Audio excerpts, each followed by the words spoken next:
여러분, 혹시 이런 상상을 해본 적 있나요? 태어나 단 한 번도 웃어본 적 없는 아이, 완벽한 천재지만 마음속에 아무것도 느끼지 못하는 사람의 삶을요. 여기 독일에서 온 16살 소녀가 있습니다. 국제 수학 올림피아드 5년 연속 금메달, 완벽한 첼로 연주, 뛰어난 미술 실력까지. 모두가 그녀를 완벽한 천재라 부르지만 그녀의 가슴 속엔 오직 공허함만 가득했습니다. 저는 로봇인가요? 왜 단 한 번도 행복을 느껴본 적이 없죠? 하지만 어느 날 그 소녀의 인생에 믿기 힘든 일이 벌어졌습니다. 전혀 예상치 못했던 낯선 언어, 바로 한국의 한글이 그녀의 차갑게 굳어있던 심장을 뛰게 만든 거죠. 미역국 한 숟갈에 쏟아진 눈물, 떡볶이 한 입에 퍼진 웃음. 그리고 결국 그녀는 서울 한복판에서 펑펑 울고 말았습니다. 그녀의 메마른 마음을 움직인 건 무엇이었을까요?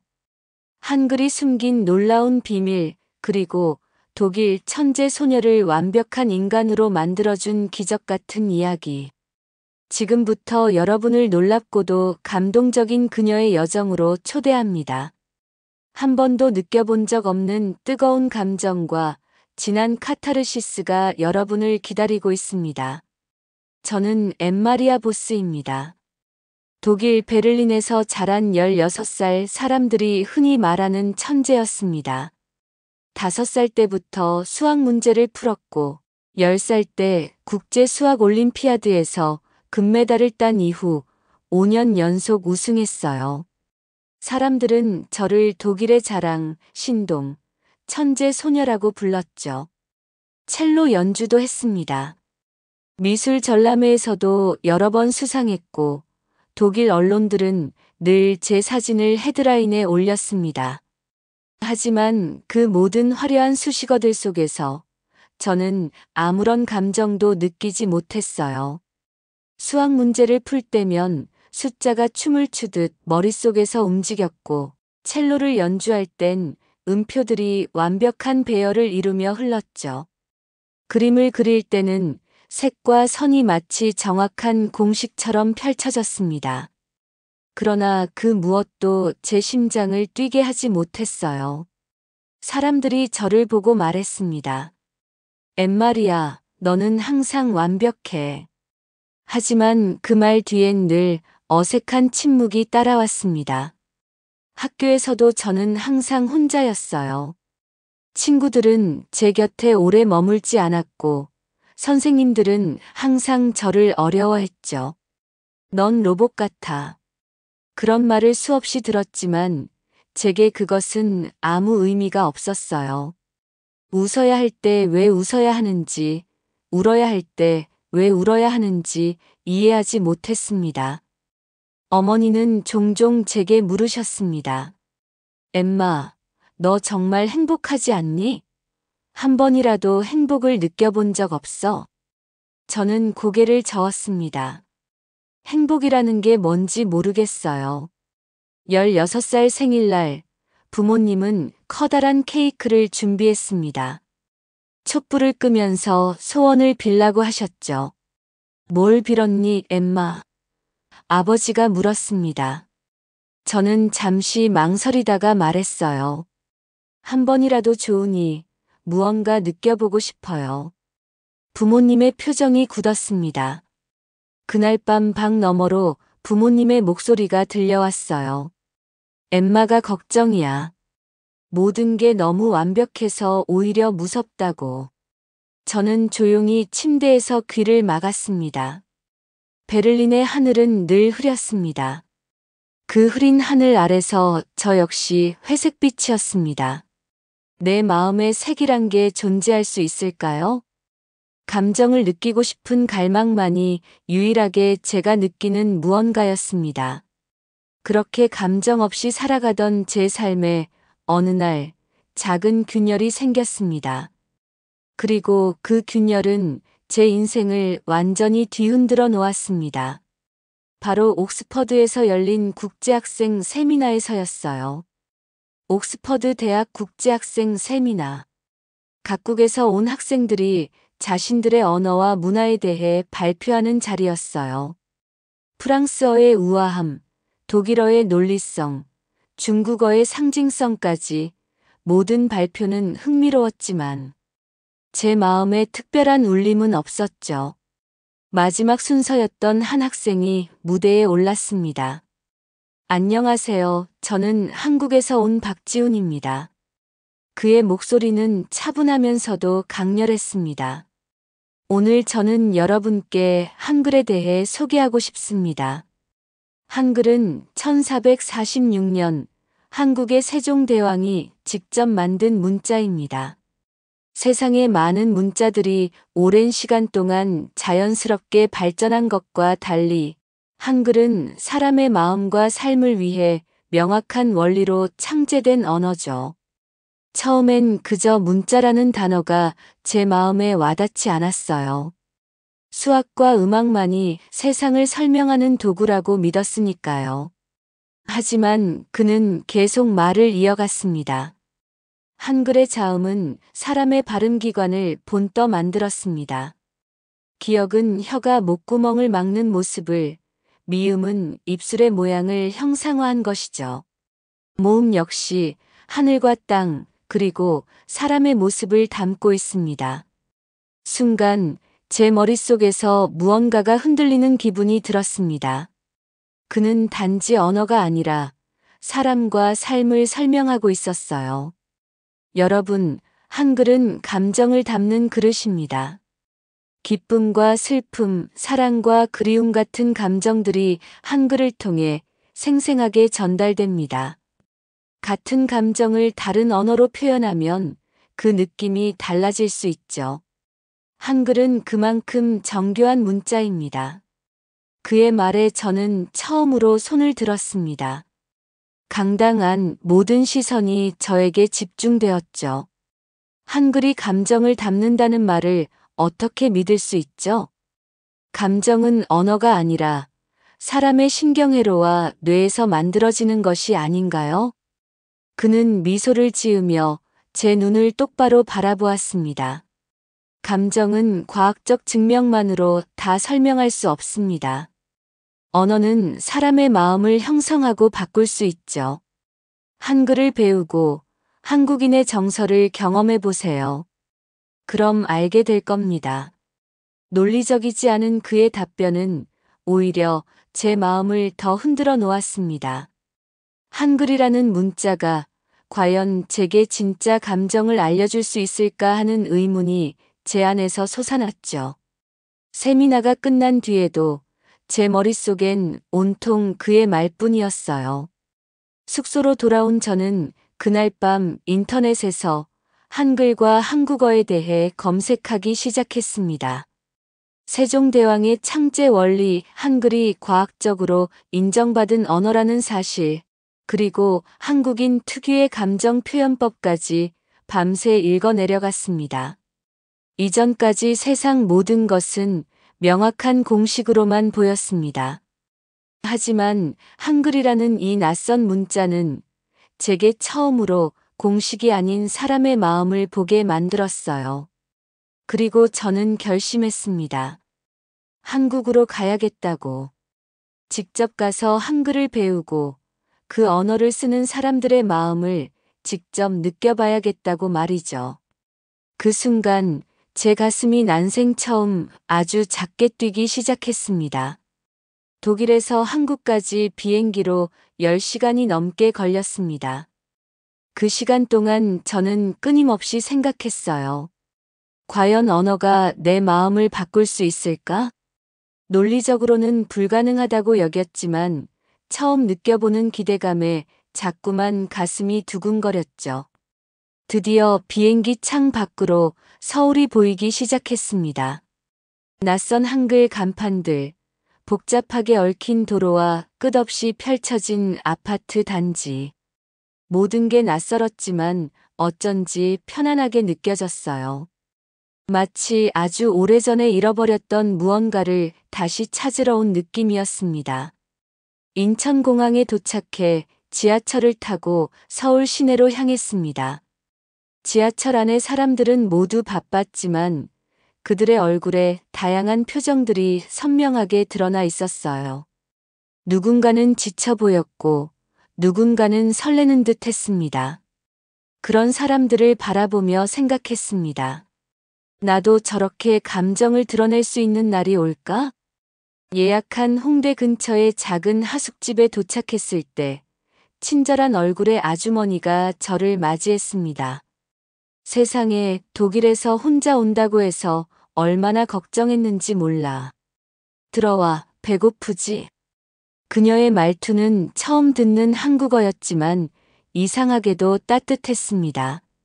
마치 제 마음을 읽기라도 한 듯 주방에서 금세 밥상을 차려주셨어요. 처음 보는 국이 제 앞에 놓였습니다. 이거 미역국이야. 한국에서는 생일날이나 특별한 날에 먹는 음식이지. 몸도 마음도 따뜻하게 해주거든. 그 말과 함께 저는 조심스럽게 미역국을 한 숟갈 떠입에 넣었습니다.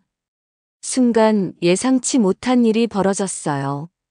그저 국물 한 숟갈이었을 뿐인데 제 가슴 안에서 이상한 뜨거움이 느껴지며 눈물이 흐르기 시작했습니다. 태어나서 처음 느껴보는 감정이었습니다. 아주머니는 당황하며 저를 바라봤어요. 괜찮니? 너무 뜨거웠니? 저는 고개를 저었습니다. 아니요, 그냥 뭔가 느껴져요. 아주머니는 미소를 지으며 제 손을 꼭 잡아주셨습니다. 울어도 괜찮아. 마음이 살아있다는 증거니까. 그날 밤 하숙방 작은 창문을 열고 서울의 밤하늘을 올려다보았습니다. 독일에서 보던 별과 같은 별이었지만 어쩐지 훨씬 더 밝고 아름다워 보였습니다. 그때 제게 처음으로 이해할 수 없는 확신이 생겼습니다. 이곳에선 내가 찾던 감정을 찾을 수 있을 거야. 작은 방, 낯선 도시. 그럼에도 불구하고 난생 처음 느껴보는 이 따뜻함은 분명 특별한 시작이었습니다. 그리고 이 시작은 앞으로 제가 마주할 더 크고 놀라운 변화의 서막이었죠. 한국 생활이 일주일쯤 지났을 때 하숙집 근처의 한 중학교에서 청강생으로 수업을 듣게 되었습니다. 교실에 처음 들어갔을 때의 긴장감은 이루 말할 수 없었어요. 서툰 한국어로 자기소개를 마치자 아이들은 신기한 듯 제 주변으로 모여들었습니다. 그때 한 소녀가 밝게 웃으며 제게 말을 걸었어요. 안녕. 나는 지우야. 내 옆자리에 앉아도 될까? 저는 조용히 고개를 끄덕였고 그녀는 마치 오랜 친구인 것처럼 자연스럽게 제 옆에 앉았습니다. 지우는 끊임없이 말을 걸어주었고 제가 한국어를 잘 이해하지 못하면 천천히 다시 설명해 주었습니다. 수업이 끝난 후에도 지우는 제게 말했죠. 엠마, 수업 끝났으니까 우리 학교 앞 떡볶이집에 가자. 한국에 왔으면 이거 꼭 먹어봐야 해. 그렇게 지우를 따라 작은 분식집으로 향했습니다. 빨간 양념의 떡볶이와 김이 모락모락 나는 어묵 국물이 눈앞에 놓였어요. 매콤하고 달콤한 향에 순간 침이 고였습니다. 지우는 능숙하게 떡볶이를 입에 넣으며 말했어요. 이거 엄청 맵지만 계속 먹고 싶어지는 맛이야. 한국에서는 친구들이랑 떡볶이 먹으면서 수다 떠는 게 제일 행복한 순간이거든. 지우의 말을 들으며 떡볶이를 한 입 먹었습니다. 처음엔 너무 매워서 눈물이 났어요. 하지만 지우가 즐겁게 웃으며 제 물컵을 채워주는 모습을 보니 이상하게도 그 매운맛이 싫지 않았습니다.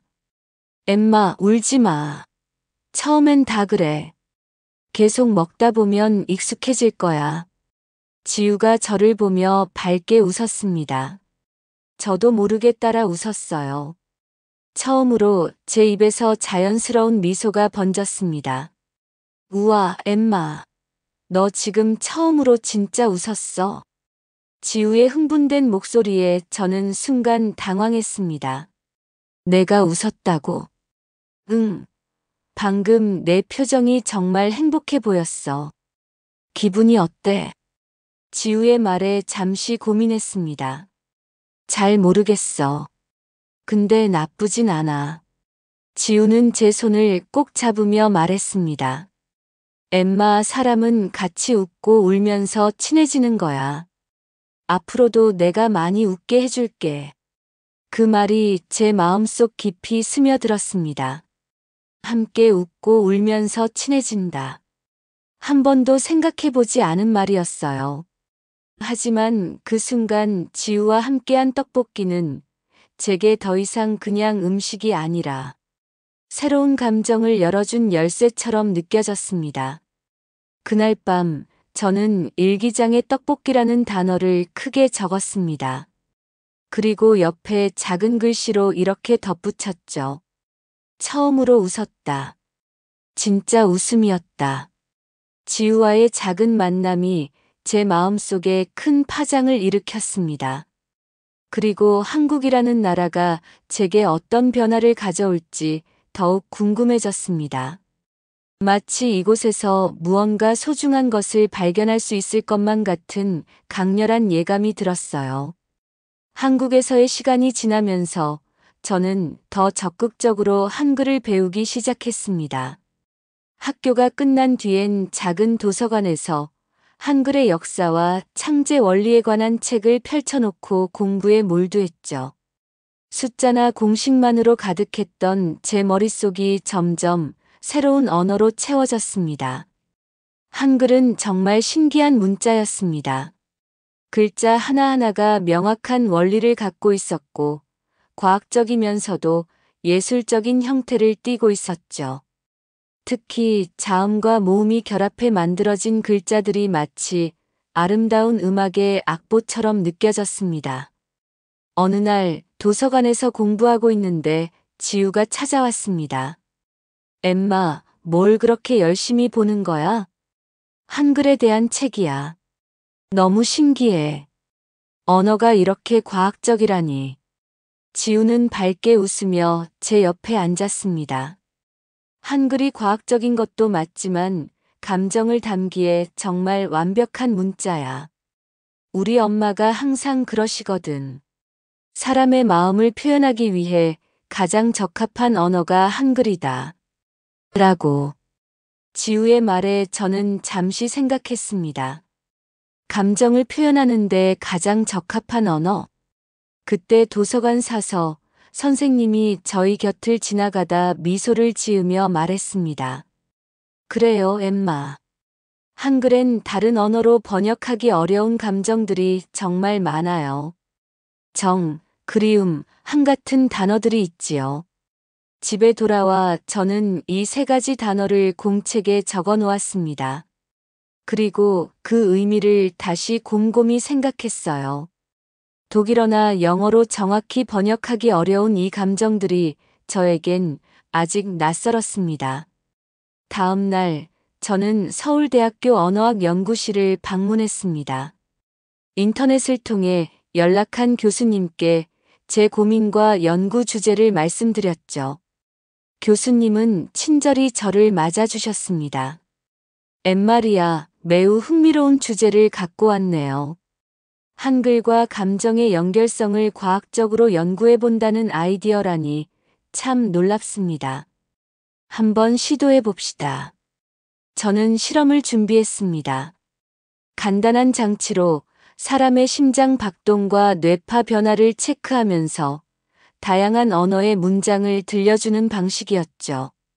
영어, 독일어, 중국어, 그리고 한글 문장까지 참가자들에게 차례로 들려주었습니다. 그리고 놀라운 결과가 나타났습니다. 한글 문장을 들었을 때 참가자들의 심장 박동이 다른 언어를 들을 때보다 뚜렷이 빨라지고 뇌파 활동이 더 활발해졌던 겁니다. 교수님은 놀라워하며 말했습니다. 정말 흥미로운 결과예요. 실제로 언어가 사람의 감정에 직접적인 영향을 준다는 걸 보여주는 실험이군요.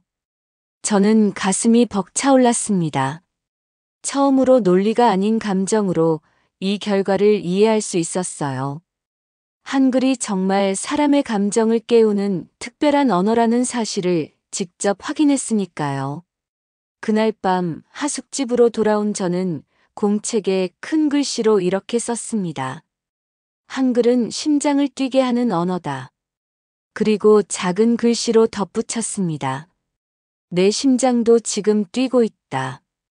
이 작은 깨달음이 저를 완전히 새로운 세계로 안내하고 있었습니다. 그렇게 한글이 선물한 기적이 시작되고 있었습니다. 한국에서 머문 지 2달쯤 지났을 때 저는 하숙집 생활에도 완전히 익숙해졌습니다.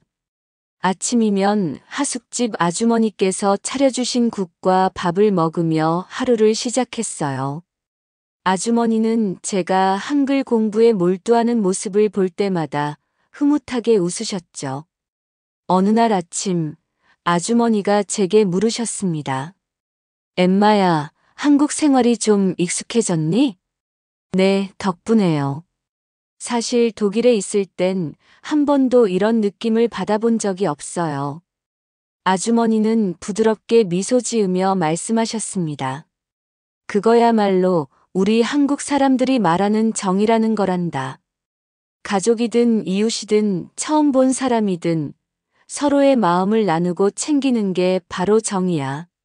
저는 그 말을 듣고 정이라는 단어를 공책에 다시 적었습니다. 학교에서 지우를 만나 점심을 먹으며 그 이야기를 했더니 지우는 활짝 웃으며 말했습니다. 맞아, 엠마. 한국 사람들은 어디서든 정을 나누지. 특히 친구들끼리는 더 그래. 오늘 수업 끝나고 한강에 가자. 내가 한국 사람들의 정이 어떤 건지 보여줄게. 그날 오후 지우와 함께 한강공원으로 향했습니다. 푸른 잔디 위엔 수많은 사람들이 친구, 가족들과 함께 모여 있었어요. 치킨을 나눠 먹고 웃고 떠들며 서로를 챙기는 모습들이었습니다. 지우는 그 모습을 가리키며 말했어요. 저거 봐, 엠마. 한국 사람들은 특별한 이유 없이도 저렇게 모여 서로의 마음을 나누는 걸 정말 좋아해. 이게 바로 정이야.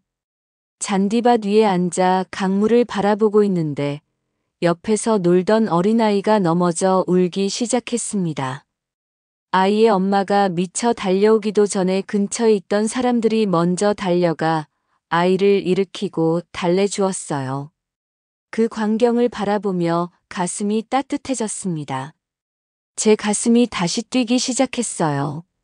이유는 정확히 모르겠지만 분명한 건 그 모습이 저를 미소 짓게 만들었다는 겁니다. 지우가 제 얼굴을 보며 물었어요. 엠마, 지금 내 표정 봤어? 너 방금 정말 행복해 보였어. 그래. 나도 잘 모르겠어. 그냥 기분이 좋았어. 지우는 저를 바라보며 진지하게 말했습니다. 엠마, 행복이라는 건 생각보다 어려운 게 아니야. 이렇게 서로의 마음을 나누고 공감하고 작은 일에도 함께 웃을 수 있는 게 진짜 행복 아닐까? 그날 밤 하숙집으로 돌아오는 길, 저는 지우의 말이 계속 머릿속에서 맴돌았습니다. 정이란 서로의 마음을 나누는 것, 함께 웃고 함께 슬퍼할 수 있는 힘이 아닐까? 방에 들어서자마자 공책을 펼쳤습니다. 크게 적힌 정이라는 글자 아래에 조그맣게 이렇게 썼죠. 정은 사람과 사람을 이어주는 마음의 다리다. 그리고 처음으로 눈시울이 뜨거워졌습니다. 외롭고 공허했던 제 삶에 이제야 무언가 의미 있는 것이 채워지기 시작한 느낌이었어요. 한국에 와서 알게 된 이 작은 단어가 제 삶을 어떻게 바꿔놓을지 그때는 아직 미처 알지 못했습니다. 하지만 분명한 건 제 마음은 이제 비로소 누군가와 이어지기 시작했다는 사실이었어요. 한국 생활이 깊어갈수록 저는 한국어와 한글 속에 담긴 감정 표현에 점점 더 매료되었습니다. 어느덧 한국 생활 5개월째, 이제는 사람들의 표정과 말투에서 이전엔 알지 못했던 미묘한 감정들을 읽을 수 있게 되었죠. 어느 날 학교에서 국어 시간에 한국의 유명한 시인인 윤동주의 시를 배우게 되었습니다. 선생님이 시 한 구절을 낭송하셨어요. 하늘을 우러러 한 점 부끄럼 없기를 잎새에 이는 바람에도 나는 괴로워했다. 짧은 구절이었지만 제 가슴 깊숙한 곳을 강하게 흔들었습니다. 지우는 그런 제 모습을 보더니 조용히 속삭였어요. 엠마, 너 지금 시를 듣고 감동받은 거 맞지? 저는 작은 목소리로 대답했습니다. 응, 나도 모르겠지만 이 구절이 자꾸 내 마음에 남아. 수업이 끝난 후 지우가 저를 도서관으로 데려갔습니다. 엠마, 시 속에 있는 감정은 바로 그리움이야. 독일어로도 영어로도 딱 맞는 표현이 없을 거야. 한국어의 그리움은 사랑하는 대상을 간절히 원하고 만나지 못하는 슬픔이지만 그 안에는 따뜻한 마음도 담겨 있거든. 저는 공책에 그리움이라는 단어를 다시 한번 천천히 적었습니다. 그리고는 지우에게 물었죠. 지우야, 너는 그리움을 느껴본 적 있어? 지우는 잠시 생각하다가 수줍게 미소 지으며 말했습니다. 응, 당연하지. 작년에 할머니가 돌아가셨는데 할머니가 만들어주시던 된장국 맛이 가끔 생각나서 눈물이 나곤 해. 그게 내 그리움이야. 지우의 말에 저는 순간 울컥했습니다. 독일에서 살 때는 누구를 그리워한 적도 없었고 그런 감정을 느껴본 적조차 없었죠. 그런데 지금 지우의 작은 이야기 하나가 제 마음을 너무나 깊이 흔들어 놓았습니다. 그날 저녁 하숙집에 들어오자 아주머니가 부엌에서 맛있는 냄새를 풍기며 음식을 하고 계셨어요. 그 모습을 보니 갑자기 가슴이 뭉클해졌습니다. 제 안에서 낯설고도 익숙한 감정이 차올랐어요. 저는 아주머니께 다가가 조용히 물었습니다. 아주머니, 혹시 오늘 저녁은 된장국이에요? 아주머니는 밝게 웃으며 말씀하셨죠. 맞아. 너 독일에서 와서 이거 처음 먹었을 때 엄청 좋아했잖아. 오늘은 특별히 너 생각이 나서 더 맛있게 끓이고 있었지. 아주머니의 말씀에 갑자기 눈물이 흘러내렸습니다. 스스로도 왜 그런지 알 수 없었지만 아주머니가 만들어주신 된장국의 향기 속에서 저는 난생 처음 그리움이라는 감정을 느꼈던 겁니다.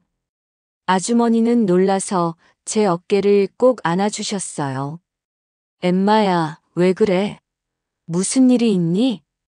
저는 울면서도 웃으며 대답했습니다. 모르겠어요. 그냥 마음이 따뜻하고 아파요. 아주머니는 제 등을 토닥이며 말씀하셨죠. 그게 바로 그리움이야.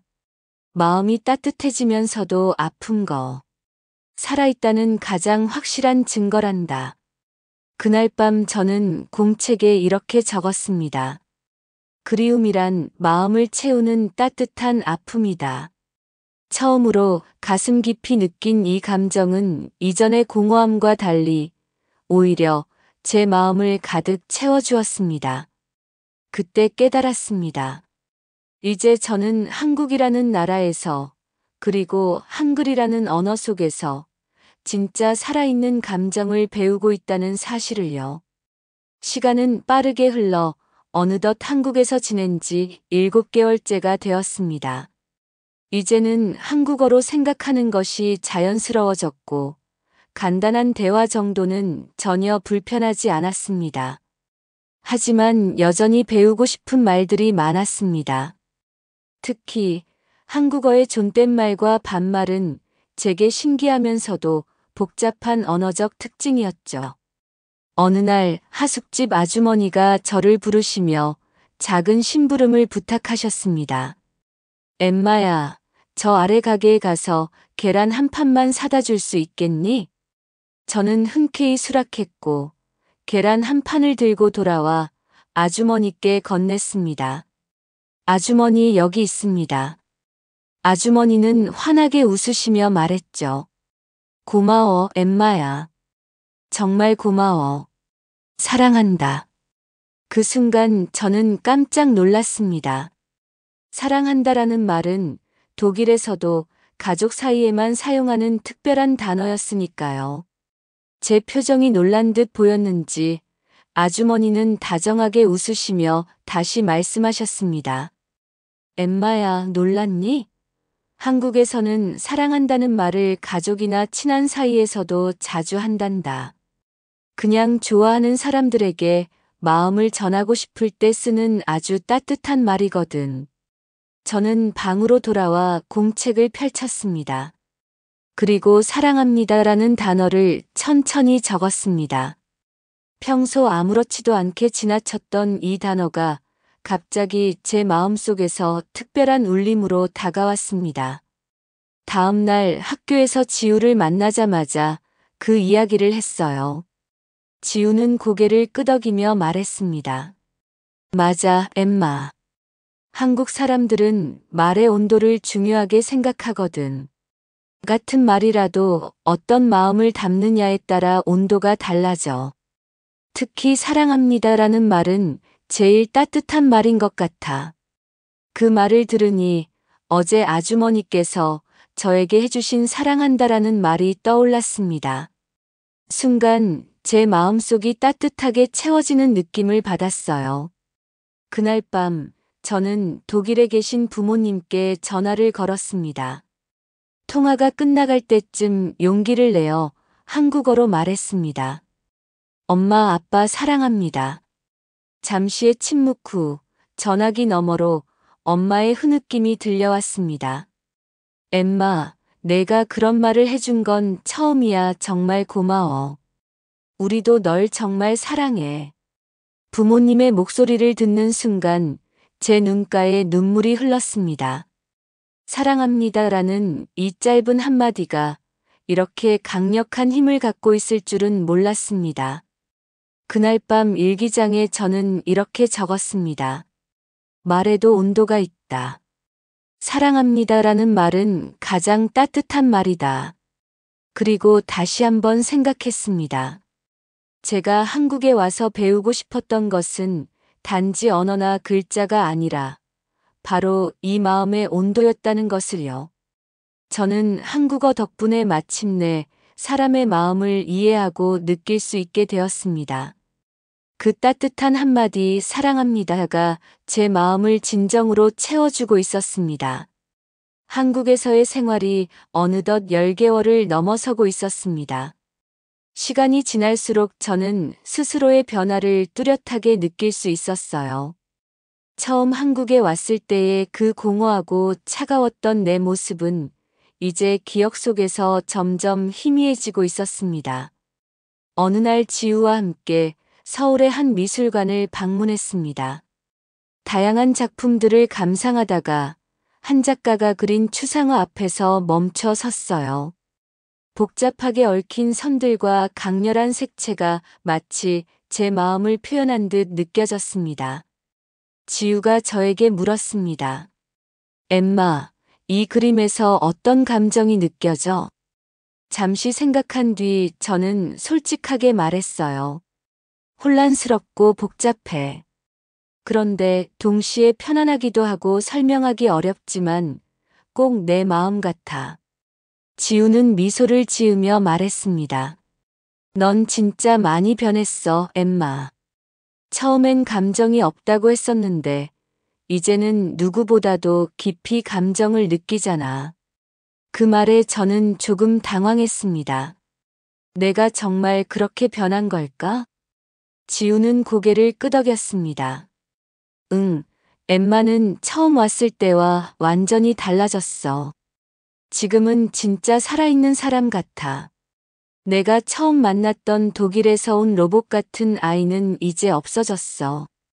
지우의 말을 듣고 마음이 이상하게 뭉클해졌습니다. 저는 그제야 깨달았습니다. 한국에서 보낸 지난 10개월 동안 제 마음은 계속해서 변하고 있었다는 것을요. 집으로 돌아와 방 안 거울 앞에 서서 저 자신을 바라봤습니다. 거울에 비친 제 모습은 처음 한국에 왔을 때보다 훨씬 밝고 생기가 넘쳤습니다. 저는 공책을 펼치고 조용히 글을 썼습니다. 나는 누구일까? 그리고 그 질문 아래에 다시 이렇게 적었죠. 나는 이제 마음을 느끼는 사람이다. 나는 이제 더 이상 완벽하지 않아도 괜찮다. 내가 느끼고 표현하는 감정들이 나를 사람답게 만들어주고 있다. 다음 날 학교에서 지우에게 제 공책을 보여줬습니다. 지우는 공책의 글을 읽고 감동한 듯 눈물을 글썽였습니다. 엠마, 정말 멋진 말이야. 난 내가 진짜 너 자신을 찾았다고 생각해. 이제 넌 완벽한 천재가 아니라 따뜻한 마음을 가진 진짜 엠마가 된 거야. 지우의 말에 저는 처음으로 제 자신이 정말로 좋아졌습니다. 그동안은 그저 완벽함만을 추구했던 제가 이제는 작은 감정 하나에도 감사하고 기쁨을 느끼게 된 겁니다. 그날 밤 하숙집에서 아주머니께 말씀드렸습니다. 아주머니, 저 이제 독일로 돌아갈 준비를 해야 할 것 같아요. 그런데 너무 슬퍼요. 아주머니는 제 손을 잡고 말씀하셨습니다. 엠마야, 슬프다는 건 좋은 거야. 그만큼 내 마음이 여기서 많은 것을 느꼈다는 뜻이니까. 언제든 돌아와도 돼. 이곳은 너의 두 번째 집이란다. 그 말에 저는 더 이상 눈물을 참지 않았습니다. 마음껏 울었습니다. 그 눈물은 제 인생에서 가장 행복한 눈물이었습니다. 이제 저는 마침내 진짜 나를 찾았습니다. 한국이라는 나라, 그리고 한글이라는 언어 덕분에 말이죠. 한국에서의 마지막 날이 다가왔습니다. 처음 한국에 왔던 날 느꼈던 두려움과 낯설음은 사라지고, 이제는 아쉬움과 그리움만이 제 가슴을 가득 채우고 있었습니다. 하숙집에서 짐을 정리하며 아주머니께 인사를 드렸습니다. 그동안 정말 감사했습니다, 아주머니. 아주머니는 울먹이며 제 손을 꼭 잡으셨어요. 엠마야, 건강하게 잘 지내고 언제든 돌아와야 해. 꼭 다시 볼 수 있을 거라고 믿어. 저는 눈물을 삼키며 고개를 끄덕였습니다. 꼭 돌아올게요, 아주머니. 공항으로 향하는 길, 지우가 배웅해 주었습니다. 공항철도 안에서 우리는 말없이 서로의 손을 잡고 있었죠. 한참을 침묵한 끝에 지우가 먼저 입을 열었습니다. 엠마, 너한테 한국은 어떤 곳이었어? 저는 잠시 고민하다가 대답했습니다. 한국은 나한테 감정을 가르쳐 준 곳이야. 난 여기서 처음으로 살아있다는 걸 느꼈어. 지우는 제 말을 듣고 눈물을 흘렸습니다. 내가 떠난다고 생각하니까 너무 슬퍼. 우리 계속 연락하자. 저는 지우를 꼭 안아주며 말했습니다. 물론이야, 지우. 너는 내 인생에서 가장 소중한 친구야. 비행기에 탑승하기 전 저는 마지막으로 지우를 돌아보았습니다. 지우는 손을 흔들며 미소를 지었고 저도 활짝 웃으며 손을 흔들었어요. 처음으로 작별이라는 감정을 느꼈습니다. 슬프면서도 아름다운 감정이었습니다. 독일로 돌아온 후 저는 그동안의 연구를 정리하여 논문으로 발표했습니다. 논문의 제목은 간단했죠. 한글이 인간의 감정에 미치는 영향. 놀랍게도 논문은 독일과 유럽의 여러 대학에서 큰 관심을 받았습니다. 강연 요청이 이어졌고 저는 무대에 서서 한국에서 느꼈던 이야기들을 사람들에게 들려주었습니다. 한 강연장에서 한 학생이 물었습니다. 엠마 교수님, 한국에서 얻은 가장 소중한 것이 무엇인가요? 저는 망설임 없이 대답했습니다. 감정입니다. 저는 한국에서 사람답게 사는 법을 배웠습니다. 특히 정, 그리움, 사랑합니다 같은 단어가 제 마음을 열어주었죠. 강연이 끝난 후 많은 사람들이 저를 찾아와 말을 걸어왔습니다. 그중 한 한국인 유학생이 제게 한국어로 말했습니다. 엠마 교수님, 한국을 그렇게 사랑해 주셔서 감사합니다. 그 순간 저는 한국에서의 기억들이 스쳐 지나갔습니다. 미역국 한 그릇에 처음 흘렸던 눈물, 지우와 함께 먹었던 매운 떡볶이, 처음 느꼈던 그리움, 그리고 따뜻했던 아주머니의 품까지. 저는 눈물을 글썽이며 유학생에게 말했습니다. 제가 오히려 감사합니다. 한글과 한국이 제게 준 선물은 말로 표현할 수 없을 정도로 소중합니다. 그날 저녁 독일 집에 돌아와 일기장을 펼쳤습니다. 그리고 천천히 한글로 이렇게 적었습니다. 나는 이제 사람답게 느끼고 살아간다. 이 모든 건 한글이 준 선물이다. 그리고 마지막으로 이렇게 덧붙였습니다. 감사합니다. 한국에서 나는 비로소 사람이 되었습니다.